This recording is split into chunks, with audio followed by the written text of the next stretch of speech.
আসসালামু আলাইকুম। আপনারা সবাই কেমন আছেন? আলহামদুলিল্লাহ আমি ভালো আছি।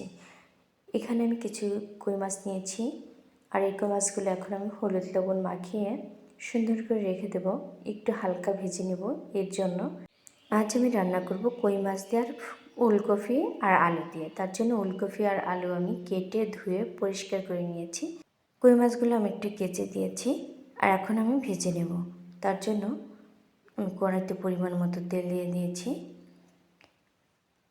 এখন আমি মাছগুলো ভেজে নিচ্ছি। আর এইভাবে কই মাছগুলো ভেজে তরকারি রান্না করলে না অনেক স্বাদ লাগে। এখন আমি মাছগুলো তুলে নিচ্ছি। আমার মাছ ভাজাটা হয়ে গেছে। একটু পেঁয়াজ দিয়েছি, একটু আমি শাক উঠাবো।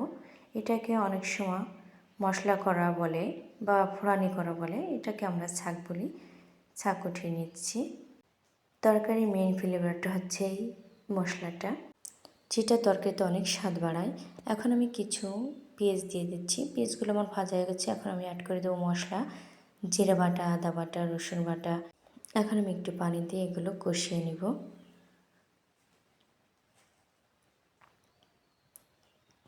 এখন আমি দিয়ে দেব মরিচের গুঁড়া, হলুদের গুঁড়া,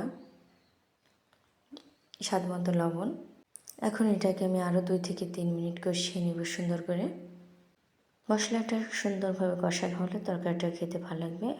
কেটে রাখা আলু আর ওলকপি এগুলো আমি দিয়ে দিয়েছি। এখন এটাকে আমি সুন্দর করে কষিয়ে নেব। এখানে নতুন ওলকপি, নতুন আলু, সাথে দেশি মাছ, খেতে কিন্তু অসাধারণ। তরকারিটা আমি প্রায় 3 থেকে 4 মিনিট কষিয়ে নিয়েছি। এখন আমি ঝোলের পানি দিয়ে দিচ্ছি। তরকারিটা ঢেকে দেবো যাতে সিদ্ধ হয়ে যায় তাড়াতাড়ি। আমি যে মশলাটা করার জন্য পেঁয়াজ আর জিরে ভেজে রেখেছিলাম সেটাই এখন আমি বেটে নিচ্ছি। আর তোমার বাটা কমপ্লিট। এখন আমি উঠিয়ে নিলাম যাতে আমি তাড়াতাড়ি দিতে সহজ হয়। দেখি তরকারিটা কী অবস্থা। এই তো বলক এসে গেছে, তাই মাছ দিয়ে দিচ্ছি।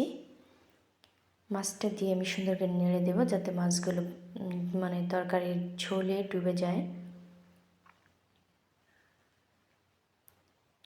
এখন আরেকটু ঢেকে দেব।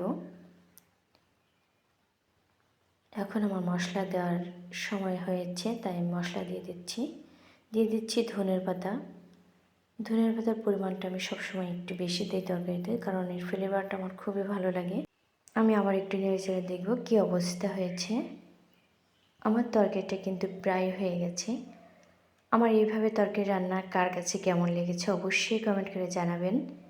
আর ভালো লাগলে অবশ্যই সাবস্ক্রাইব করবেন। দেখেন আমার তরকারিটার কালার কত সুন্দর হয়েছে, খেতেও মাশাআল্লাহ।